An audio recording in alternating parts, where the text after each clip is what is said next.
कोल्हापुरात आंतरराष्ट्रीय दर्जाचं क्रिकेट स्टेडियम उभारण्यासाठी मंत्रालयात मुख्यमंत्री देवेंद्र फडणवीस आणि उपमुख्यमंत्री सुनेत्रा पवार यांच्या उपस्थितीत आज जिल्हा क्रिकेट असोसिएशन कोल्हापूर आणि क्रीडा विभाग यांच्यात सामंजस्य करार करण्यात आला। या सामंजस्य करारामुळे भविष्यातील खेळाडूंना जागतिक दर्जाच्या सुविधा उपलब्ध होणार आहेत। जागतिक दर्जाच्या सुविधा ही संकल्पना केवळ क्रिकेट पुरती मर्यादित न राहता मल्टी स्पोर्ट्स हब म्हणून विकसित करण्यात येणार आहे।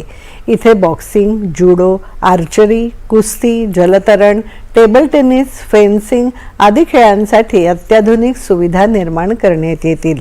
तसंच क्रिकेट म्युझियम उभारण्यात येणार असून स्थानिकांना रोजगाराच्या नव्या संधीही उपलब्ध होणार आहेत।